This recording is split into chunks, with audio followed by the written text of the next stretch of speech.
Estamos de volta com o Bastidores do Poder. Lembrando que você manda sua mensagem para a gente pelo WhatsApp 19971021493, 19971021493. Estamos em contato com o reitor da Unicamp, Marcelo Nobel, para falar um pouquinho com a gente sobre o enfrentamento à pandemia na universidade, também aí sobre um lançamento de um livro.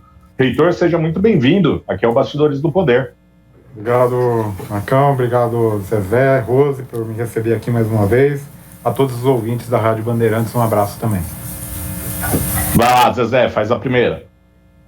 Bom, reitor, a gente estava falando aqui, antes de começar a entrevista com o senhor, acerca da falta de medicação que vem sendo sentida por todos os municípios, não digo todos ainda aqui da região de Campinas, mas a gente já vê essa questão pipocando em pontos aqui em Campinas, em Valinhos, em Indaiatuba e na Unicamp, que a semana passada houve uma colocação nesse sentido, que seria adotado até um novo protocolo para garantir, dar uma esticada na duração desse medicamento. Como está a situação hoje da Unicamp, reitor, em relação aos medicamentos para intubação e mesmo oxigênio? Bom, Zezé, isso, como eu estava ouvindo vocês, eu até comentei um pouco que a gente está com muita angústia nesse momento, porque essa é a própria definição de colapso. Colapso é isso, não adianta a gente continuar abrindo leitos e buscar as soluções paliativas. Nós temos que resolver no cerne da questão, que é a própria pandemia. Tem que fazer lockdown, tem que fazer isolamento completo, as pessoas têm que usar máscaras boas, não tem jeito. A gente vai continuar, é como lavar louça em casa, como se diz, né, enxugar gelo, não para, não tem jeito. Então, vai faltar remédio, vai faltar oxigênio, vai faltar insumos se a gente continuar nesse ritmo. Então, nós temos que ter realmente uma solução definitiva para esta questão, e esta solução exige, sim, aspectos que são complexos, difíceis, mas que são, hoje em dia, infelizmente, necessários. Dito isso, a gente tem buscado todas as formas possíveis e imagináveis de buscar esses remédios, de pôr os recursos, mesmo que a gente tenha que fazer aqui adiantamentos de previsões para o futuro, porque a gente tem um orçamento a cumprir também, está tendo uma inflação muito grande na área hospitalar, mas a gente está numa situação emergencial. Nesse momento tem gente precisando, tem gente morrendo, e a nossa urgência é iminente. Então nós estamos buscando no mercado, tem os recursos para isso, ou seja, não falta recursos na universidade para isso, mas às vezes está difícil de encontrar. E acabei de fazer uma reunião com os outros reitores das 3 universidades paulistas. Foi solicitado pelo governo do estado que a gente faça aí um levantamento de tudo que temos de cilindros de oxigênio na universidade. A gente vai fazer uma força-tarefa aí para buscar colaborar em tudo que a gente possa. Não falta o oxigênio em si, o gás, falta o cilindro, né? Então, eles estão buscando aí em empresas, né, até em escolas de mergulho, nas universidades, em todo lugar onde tenha o cilindro, que as pessoas possam disponibilizar nesse momento. Então, esta é a situação que a gente está vivendo, é a definição de um verdadeiro colapso. Bom, reitor, isso posto, assim, deixe-me dar uma engolida, porque sempre que eu converso com alguma autoridade que fala isso, a gente perde um pouco de ar e a gente dá uma engolida. Ontem nós assistimos a entrevista coletiva do governo do estado, né? O governador não estava presente, que agora ele só participa às quartas-feiras, mas deu para notar que por parte do governo eles se sentem bem pressionados, inclusive o centro de contingência, a promover o lockdown. Mas eles alegaram que esse lockdown, que hoje o que está em vigor no estado de São Paulo, é bem próximo do que seria um lockdown. Como é que o senhor vê essa afirmação? Nós estamos próximo do que seria um lockdown, ou um lockdown contempla também se tirar transporte coletivo, tomando, né, como verdade que o transporte coletivo seja um ponto de contaminação muito forte, embora as autoridades digam que não é tanto assim e tudo mais. Veja, Zezé, em vários países do mundo a gente teve lockdown de verdade. E o lockdown de verdade não é que acaba com o transporte coletivo, mas você cria mecanismos para evitar que as pessoas utilizem esse transporte e que as pessoas que não precisam sair às ruas, que saiam. Eu vou dar um exemplo concreto. Eu tenho a minha mãe, já com 87 anos, que precisa de uma cuidadora, precisa de alguém para ajudá-la. E tem um monte de gente assim, que precisa trabalhar ou que precisa sair, ou mesmo uma coisa que tem sido dita é que impediria que as pessoas fossem se vacinar, que muita gente depende de transporte público. Se faz uma autorização. Você, para casos específicos, você anda na rua e tem um controle de quem está andando na rua, se pode, não pode, se poderia estar ou não. Ou seja, não é que fecha o transporte público totalmente, mas você limita as pessoas que estão na rua. Eu vi, nestes dias, eu tenho observado, como vocês também, uma redução, realmente reduziu bastante, já com o fechamento dos shoppings, das lojas, etc.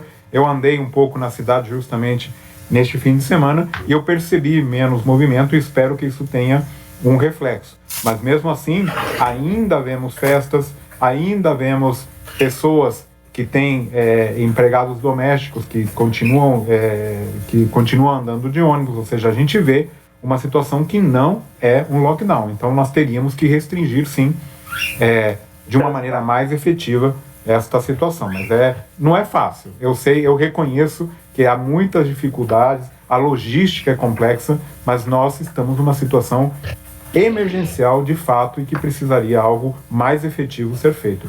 Eu não sei como, eu não tenho a resposta, mas a gente tem os exemplos de muitos países que fizeram e que foram bem-sucedidos.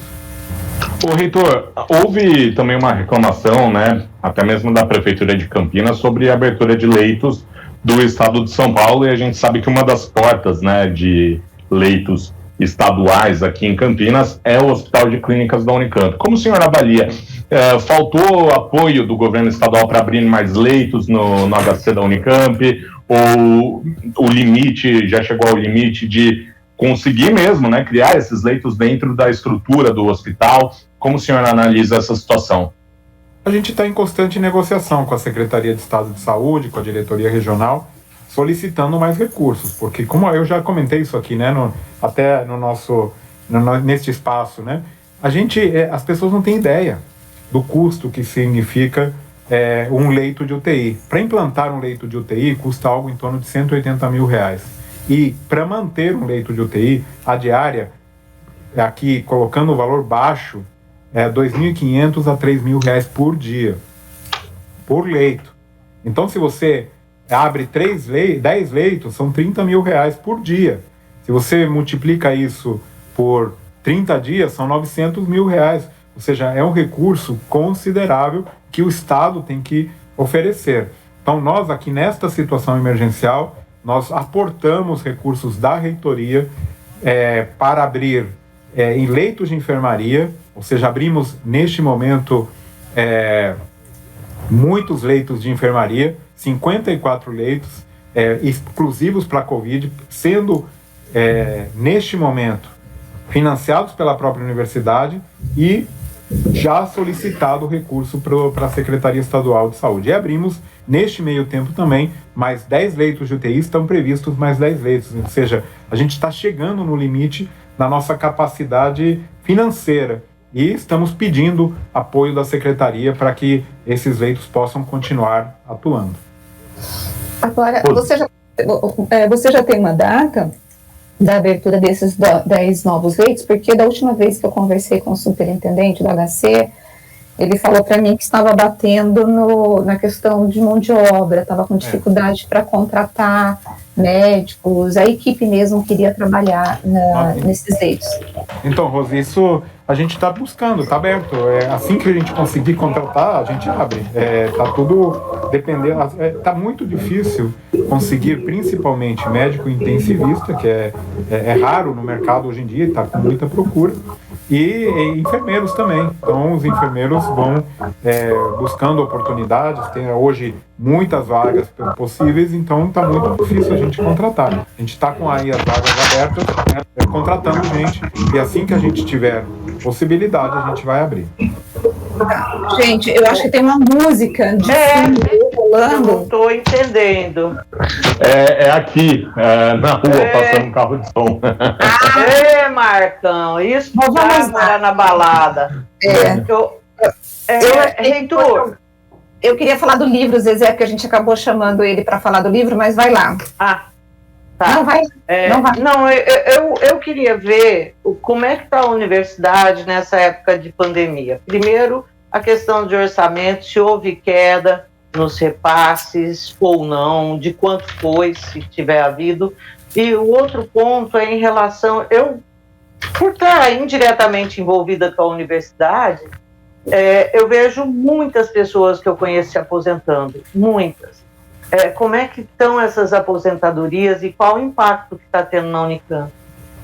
Olha, as aposentadorias, o pico de aposentadoria já foi. Foi quando a gente teve aí, tinha ainda a ameaça da mudança da regra e tal. Todo mundo que podia se aposentar acabou se aposentando. Nós tivemos milhares de aposentadorias na Unicamp e a gente tinha a previsão em 2020 de contratar uma boa parcela de gente para suprir necessidades que a universidade tem.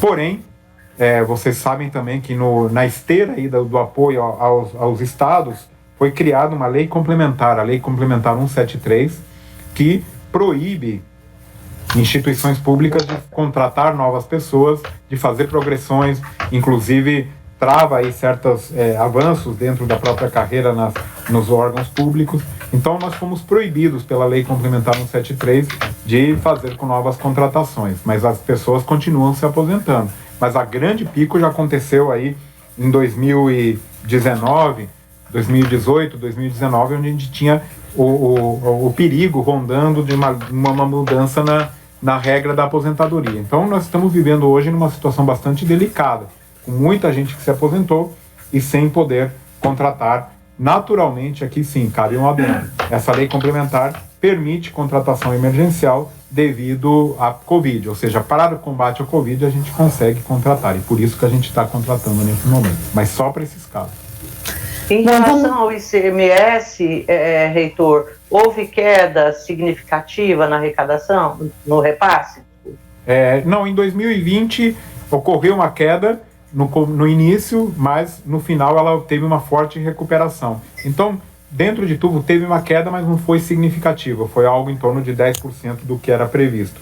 Nós, por outro lado, conseguimos finalizar aqui a minha gestão com o equilíbrio financeiro orçamentário. Pela primeira vez desde 2012, a gente fechou o ano de 2020 com o mesmo valor no saldo financeiro que a gente começou o ano de 2020, o que era uma promessa aí de campanha no momento em que a gente iniciou a reitoria na Unicamp. A gente entrega a universidade equilibrada financeira e orçamentariamente.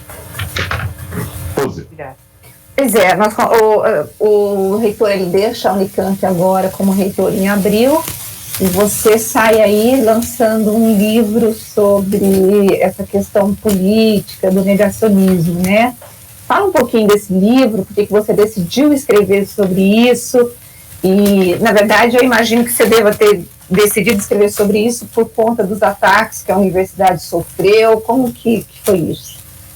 Olha, na verdade, resolvi... eu tenho outro sobre a questão da universidade que eu estou preparando, mas esse é mais sobre ciência. Chama A Ilusão da Lua, Ideias para Decifrar o Mundo por Meio da Ciência e Combater o Negacionismo. Esse livro é publicado agora pela editora Contexto, e o contexto, né, para falar do livro, foi que eu comecei a perceber, né, no início da pandemia, essa história toda da anticientificismo, da negação da ciência, da desinformação, fake news, e eu achei que era importante mostrar como é a ciência, como a beleza que a ciência tem, de que maneira ela é construída e, ao mesmo tempo, os perigos da desinformação, das pseudociências. Então, eu resolvi aí compilar textos sobre este assunto que estão juntos aqui neste livro que está sendo lançado. Foi lançado semana passada e eu acho que é um contexto importante. Aqui eu falo sobre negacionismo, sobre a questão das vacinas, sobre o perigo das pseudociências e como isso é construído e contrasta com a beleza e a importância da ciência no nosso cotidiano. Ô, reitor, na sua opinião, o negacionismo ele veio para ficar? A gente vai ter que ficar aí um longo tempo lutando contra ele ou não? É uma coisa mais passageira e em poucos anos deve se dissipar? Ele já existia. É que ele ganhou força com as redes sociais, né? Grupos de WhatsApp, com essa loucura que a gente vive, que a gente não consegue muitas vezes separar o que é verdade, o que não é, o que é mera invenção, o que é charlatanismo. Então a rede social amplificou este movimento, né? Então eu vou ler aqui o trecho que eu comento sobre isso, que está na 4ª capa do livro, na verdade. A ciência vem sendo maltratada. Negacionismo, achismos, falta de investimento. Ela tem precisado lutar pelo que antes era óbvio, pois vivemos em um momento em que os fatos inquestionáveis são questionados. Os prejuízos desse desapego pela ciência são sentidos duramente e diariamente nos dias atuais e amplificados pelas redes sociais. Que remédio há para estes males? Quanto mais as pessoas aprenderem a pensar criticamente, menos gente propagará a desinformação. Este livro, então, é um convite para o leitor curioso que deseja desenvolver o pensamento crítico contra a atual onda anticientífica. Então, eu acredito muito que é dessa maneira, entendendo, conversando, discutindo mais sobre esses assuntos que a gente vai combater esse negacionismo. Então, mas você sabe que era exatamente essa pergunta que eu iria te fazer antes de você ler esse texto aí. Se o seu livro, ele mostra um caminho possível, futuro, para que nós tenhamos uma redução dessa ignorância, vamos assim dizer, intelectual que o brasileiro está passando hoje. E eu não estou falando de ignorância, a questão ideológica, porque ideologia todo mundo pode ter, pode defender e pode votar em qual partido que quiser, defender a ideologia que quiser. O que não dá é para você negar, por exemplo, essa questão da ciência, atacar as universidades, atacar o conhecimento. Você acha que existe um caminho possível para o mundo nessa questão? Olha, eu estou nesse momento, Rose, para ser bem sincero, pessimista. Se eu não acreditasse que é um caminho, eu acho que eu desistia, nem teria lançado o livro. Então, naturalmente, eu acredito na ciência e acredito que o caminho importante neste momento é o engajamento das pessoas, o engajamento de todos. Eu tenho buscado fazer isso. Eu mesmo criei um canal no YouTube, que eu estou fazendo entrevistas, eu publiquei o livro, eu escrevo artigos, eu tento contagiar os jovens, né, estudantes, os jovens pesquisadores que tenham esse mesmo engajamento e que busquem, né, de uma maneira muito... eu acho que aqui é fundamental, né, entendendo os problemas, entendendo as questões, não sendo arrogante, mostrando aí que é possível sim enxergar o mundo com ciência, que ela é comprovada, que ela tem um caminho, uma história, e que existem sim assuntos que são cientificamente comprovados e outros que são mera bobagem. Mas para isso a gente precisa mostrar como a ciência é feita, de que maneira ela é construída, o que significa ter uma validação científica, e isso é necessário educar, é necessário conversar, é necessário mostrar de uma maneira muito efetiva. Então, acho que o caminho é mais e mais gente se engajar neste movimento tão importante. Isso tem ocorrido. A gente tem visto aí uma profusão de novos divulgadores que têm tido um relativo sucesso e é muito bom que a gente tenha cada vez mais. Eu ia falar sobre isso, inclusive, né, que embora haja essa onda negacionista, esse terraplanismo, assim, assustador, essa adesão à cloroquina que a gente não entende direito, como é que pode pessoas tão bem informadas, pelo menos, serem levados. Ao mesmo tempo, a gente vê figuras como o Átila Yamarino aí arrebentando, né? As pessoas, nossa, Marcão, a coisa tá feia aí na sua casa, filho. Ele mora ali no Largo do Carmo, reitor. Bom, então a gente vê essa aumentando, e pessoas antes era aquele médico lá do Fantástico, esqueci o nome dele. O Drauzio Varela. Isso, o Drauzio, mas mais Drauzios estão surgindo aí e com uma linguagem muito fácil da gente entender. Mas assim, ao mesmo tempo eu me pergunto, né, o senhor é reitor de uma das universidades mais importantes da América Latina. A universidade ainda deixa a desejar na divulgação desse conhecimento? Qual que é a dificuldade em colocar esse universo para fora, reitor? Olha, esse é um dos desafios, né? A gente acha que trabalhou muito nesse sentido durante a minha gestão, de ampliar e melhorar a comunicação. Hoje a gente tem que explorar todos os espaços possíveis, né? Hoje a gente tem pisca e já tem uma nova rede social, está acontecendo isso, está acontecendo aquilo, a gente tem que ficar de olho, tem que ser rápido, dinâmico e buscar isso. E vocês têm sentido isso também na própria comunicação, né, do Grupo Bandeirantes, tem ampliado, buscado as redes, buscando isso. A gente tem que ir nesse ritmo frenético que o mundo tem. A gente tem que buscar esses canais de comunicação de uma maneira mais efetiva. Mudar a linguagem, né? Eu tenho dito, e eu sempre vejo algumas coisas curiosas. Por exemplo, você sabe, Zezé, um dos canais mais assistidos no YouTube é um garotinho de 8 anos de idade que ele abre brinquedos online, né? Ele abre o brinquedo e mostra, né? Ele ganhou 20 milhões de dólares fazendo isso. Nossa, não é possível que a gente, consciência, que tem tanta coisa bonita para mostrar, coisa bacana, que a gente não consiga milhões de espectadores também, milhões de ouvintes. Então a gente tem que dar digamos assim, um upgrade, né, na nossa comunicação, na maneira que a gente se comunica, que a gente fala, que a gente diz as coisas. E eu acho que isso está acontecendo. Eu tenho visto com muito bons olhos essa nova geração aí de divulgadores que estão ajudando, mas assim como é ampliada essa voz, e na pandemia a gente teve a voz dos pesquisadores também mais ampliada, as vozes contra a ciência também ampliam. Então é o tempo todo em guarda para mostrar aí que a gente tem possibilidades, que a gente tem uma visão científica, que a gente tem um conhecimento acumulado que é importante que seja utilizado, principalmente neste momento com a pandemia. Quem quiser comprar o livro, onde que acha?